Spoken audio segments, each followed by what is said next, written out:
Welcome back to Team New Kent Talks, your podcast that highlights students, staff, and community members and just shows how amazing Team New Kent is. Today, we're talking about our DECA program. DECA is a global nonprofit program that prepares high school and college students, specifically in the fields of marketing, finance, hospitality management, entrepreneurship, and more. So joining us today is none other than Landon Evans, who is the DECA President. He's a junior here at New Kent High School.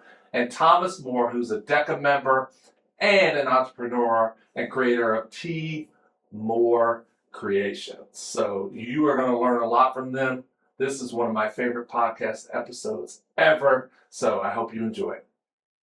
All right, so welcome to the Team New Kent Talks podcast. I am surrounded by greatness today. I'm excited about this. So before we jump into all these questions and find out more about you, just start with kind of who you are and what grade you're in and anything else you'd like us to know. Thomas, we can kick off with you. Okay. My name is Thomas Moore. I attend New Kent High School. I'm a senior. I've been running my own business for the past 8 years called T Moore Creations.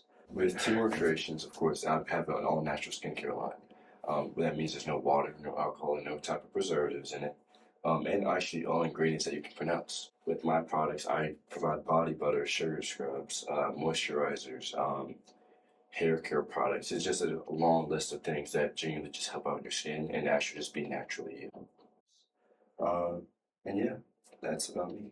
Okay, we're going to dive into T Moore Creations here in a little bit, so welcome. All right, Landon, you're up. Yeah, hi, my name is Landon Evans. I'm a junior at New Kent High School, and I have been the New Kent High School DECA President for 2 years. And DECA is setting records and blazing a trail, so we'll jump into that as well. So I'm excited. So let's start with DECA. Can each of you tell us a bit about how you got involved in DECA? DECA is fairly new to New Kent High School, and kind of what drew you into business and entrepreneurship. That's a great question. Honestly, I heard a lot about DECA even before I came to New Kent. I felt like that it would teach me a lot more about my entrepreneurship, and that genuinely just being in a club surrounded by other people that had the exact same mindset of me would also push me to work even harder. That's the main reason why I got involved in the DECA. I read something fairly recently that you are the average of the 5 people you spend the most time with. Mm-hmm. So joining a group like DECA, who's like-minded and pushing the envelope, real smart. So Landon, how about you? Yeah, I've always been interested in entrepreneurial journey. My father is a third-generation contractor, so we have owned a business in Sandston since I have family working in this business since the early 1900s. Okay. So business has always kind of been a part of me, and looking at this club and looking at what it builds upon, that is something I wanted to be a part of. Awesome. So 2 different pathways into DECA, but kind of leading us forward. So Thomas, you mentioned T Moore Creations. So you were inspired to start that at 10 years old. I think I was maybe playing with Legos at best. So what inspired you to start that? Well, honestly, when I was a lot younger, my mom always told me that money didn't grow on trees. And I always wanted to buy things, not just for myself, but for other people as well. When I was thinking about it when I was younger, I was thinking, I'll just get a job. So I would walk into stores as a 9 and 8 year old to hire me, and of course they always turned me down. I was always so hurt by it. And finally my grandma, she came up with this random idea to start my own business. I had a really sensitive skin when I was younger. I needed a lot of different things that I couldn't even use when I could go to the store. So I had to create and actually be my own kind of boss and start creating my own products that worked for me. Things that I wanted to smell like, things that I wanted to enjoy. And at first, when I started, I got laughed at. I got laughed at by a bunch of my classmates, and I really was hurt. But eventually, I kept doing it, and people loved it, and now I'm here. Yeah, just got to start. So that's awesome. I love the personal story, and now you're helping so many others. So just the start of the journey, 10 years old. Landon, what made you want to step up and become the DECA president? So it's one thing to be part of the team, but what made you want to step up and take that leadership role? Potential. I walked in and saw something that you can build off of. When you have people like this that you're surrounded by, that kind of mentality thing that you were talking about earlier, it's just when you can walk in and you can see something that can grow in the future. Mhm. I mean, our growth over the past 2.5 years, we've only been chartered as a club for 2.5 years. Right. And we went from having nothing to 42 members in 2.5 years. And just in the last year, we've doubled membership. So, Right, and those members are doing big things at the Absolutely. local, state, national level. So not only have you started it, it's a full-blown movement. absolutely. Love it. All right, so we talked a little bit about DECA and how it's grown. Let's talk about how it's shaped your understanding of business and then entrepreneurship, which we'll dive in more. With DECA, I mean, it's really enhanced a little bit about what I know. Main thing is that you have to work hard. That you can always come up with a different idea. There's definitely multiple different perspectives, and when you're around different people, like of course Landon here, you can understand different views, but also come together to make something great.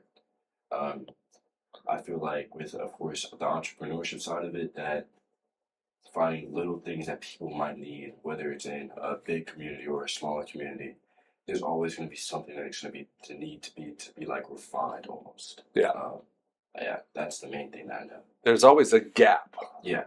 And it may not be a big gap, but there's always a gap. And I think what separates entrepreneurs is they're not only willing to come up with an idea, but you got to rethink that idea and refine that idea. I venture to guess your first product you created was not perfect. No, it wasn't. Actually, it was a whole different business. Yeah. Yeah, I've had to actually evolve over time and constantly test new different things and see genuinely what I like. Even change entrepreneur once or twice, and then even just get to the place where I'm at now. And that's the part where the innovation and the part about being resilient about exactly when you fail and just getting right back up and trying it all over again. Yeah, that's entrepreneurship. Landon, how about you? I believe one of the strongest things that DECA can shape is your social networking skills. I mean, when you go into a state conference or international conference, you're going to be surrounded by 2, 3, 4,000 at the state level, and then you go 25,000 at the international level. All kids that think like you, that are in the club for the same reasons of you, Mhm. and at that level, you've worked hard to get there. So these are all kids that are like-minded. So when you're thrown into something like that, not only on the event side of it, you get so many networking skills because you just get to go around and talk to these kids and get to know people that you've never met before. And you have the opportunity to go and hear different perspectives and just kind of absorb these things that are floating around these conferences that you can get to sharpen your own skills, Mhm. sharpen each other's skills. I mean, iron sharpens iron. That's kind of the whole point of these conferences in my mind as well, aside from just competing. Right, absolutely. Yeah, I mean, that network and those connections, you never know where it's going to take you. So the more connections and network you build, the better you're going to be. I love it. Can each of you share an example of how you've applied a classroom learning to a real world situation? So we spend a lot of time in classrooms and schools. How is it applying to the real world? It could be DECA, it could be your business, it could be on the court, on the track, you name it. What's something you've learned that you've applied? I mean, even for something I'm working on right now. So in entrepreneurship, I took this class last year. Ms. Mhm. Walters had us do a business plan, kind of similar to what you would do to pitch your company to someone, Yep. almost Shark Tank style, but on a written format. So right now, I am in the middle of an event that requires you to write out this business plan, and I'm using the stuff that I learned from that to be able to take it out of the classroom and be like, all right, here's how we compete with this. Okay. And make a business plan that will go in and be scored in my event. That primarily I first learned that from here. Nice. Love it. I kind of want to piggyback off a little bit of what. See, that's why you go second sometimes. Exactly, but it's more about the resilient side of it. Uh-huh. Even with school and stuff, say if you mess up on a test or if you do bad in a grade, you have to learn how to pick yourself back up and keep on going, and even be better than how you were last time. Say even with the business plan part of it as well too. Right now I'm actually going through a whole different part of a business plan, and even trying to produce my business as well too to a bunch of different what you call sharks as well. But even if they tell me no, I have to continue to pick myself up, and I have to continue to keep striving forward, no matter who says it's true or who is trying to stop me. I think that's the main part about that. Last school year was a breakthrough. We talked about that with DECA, right? Doubling. First time attending the International Career Development Conference and achieving Thrive level recognition. Landon, take us through that. What was that like? It was a wild experience, honestly. They have an opening ceremony. Where'd you go? We went to Orlando. Orlando. Okay. So they have an opening ceremony. So we're sitting there, and I have expectations for what it's going to be like, but I started seeing country flags, Wow. and that blew my mind a little bit because I was like, all right, United States, Canada, Mexico, I can see that. That's North America. These North America continents or countries. And then I start seeing countries from Asia, countries from Europe. I mean, I'm seeing Greenland, I'm seeing China, I'm seeing Russia. I'm just blown away by the fact that there are kids in this room that don't speak the same language as me and we're Right. competing against each other. And that's just, it's crazy. Yeah. Sometimes you'll hear international. But is it really international? That really was That was international. What is Thrive level for the audience that like you guys achieved a Thrive level Yeah, recognition? sure. So we have to meet a certain amount of qualifications to be recognized as a Thrive. It's essentially obtaining a golden standard for Okay. your club. So some of those qualifications include the hours of community service that we do, the type of community service, how that works essentially, like our Christmas Mother program. Okay. And then a couple other things are how you compete, how many members you have in your club, how much growth the club has experienced. So all those are factors that contribute into obtaining that Thrive level. Nice. I feel like I'm getting smarter in this episode too. So speaking of getting smarter, like what advice would you give to somebody who wants to get into this field? Do it. Just do it. Just do it. It's like Sponsored by Nike. exactly. This episode, I wish it was sponsored by Nike. I could use that sponsorship, but No, I mean, I'm serious. It's like, why not? If not now, when? Yeah. What's exactly holding you back? It's more of a mental thing. It's like, if you see something that you can genuinely kind of change in the world, why not try and do it? Yeah. It's like, you have that power. Your voice is enough power. Why not try and do it? So, I found that the only thing stopping you is you. is you. Yeah. It's you. Yeah. And people make all these things like, and I'll do it when this happens. Like everybody's waiting for that magic moment. Yeah, exactly. And I think the magic is there is no magic moment. Exactly. There's no perfect time. Landon, how about you? I'd say don't be afraid to break expectations. Okay. Because entrepreneurs at the big level, they're not normal. They are. And that's just something that if you can embrace that from the beginning, and you can be like, all right, I'm not going to be like everybody else. If you continually chase excellence, Even if you fail. exactly, you will become it. Landon, you won first place in the Business Service Marketing Series at DECA District Leadership Conference in November. Okay, so first place.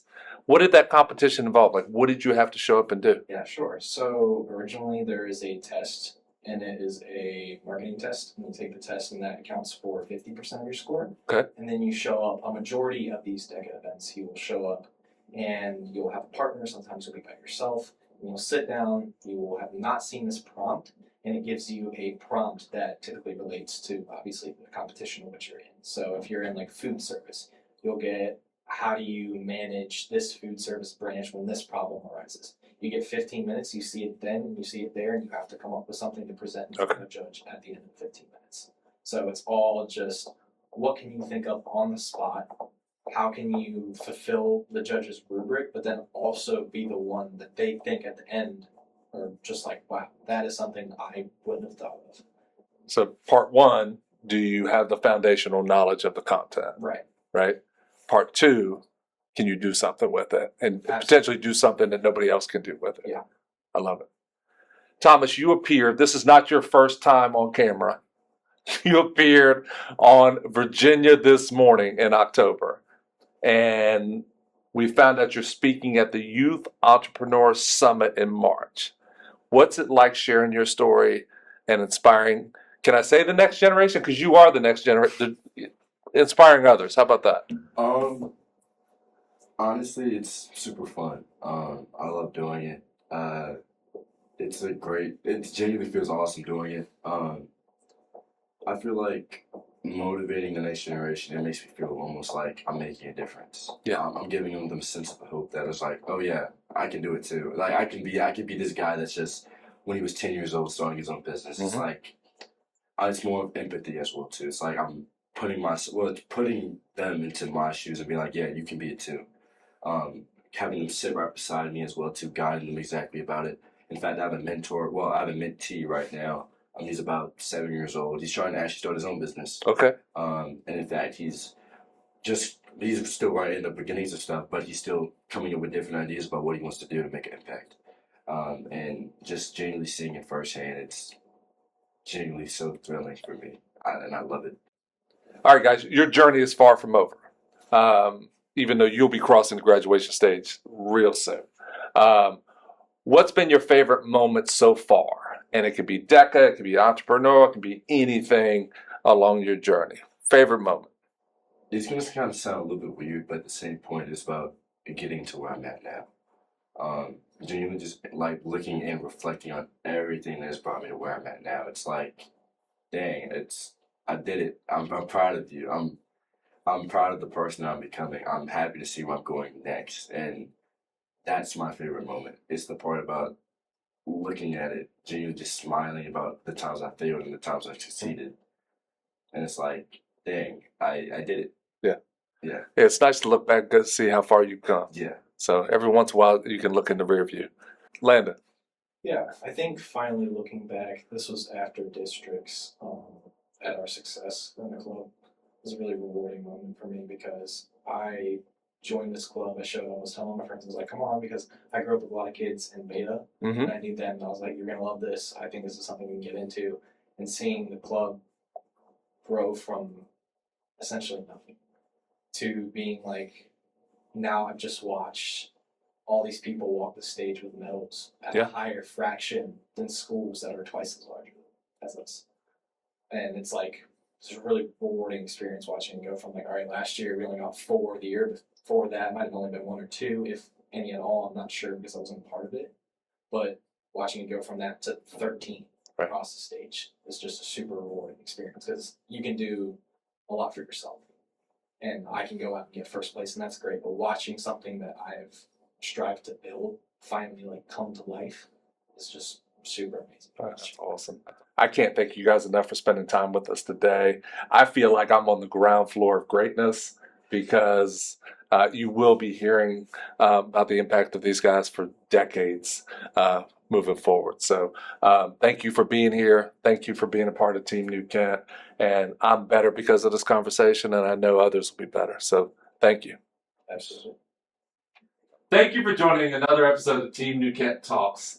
We're so proud of our students and the DECA program. Special thank you to Landon Evans and Thomas Moore for sharing your incredible stories and giving advice to the next generation. I get to work with some of the most amazing students ever.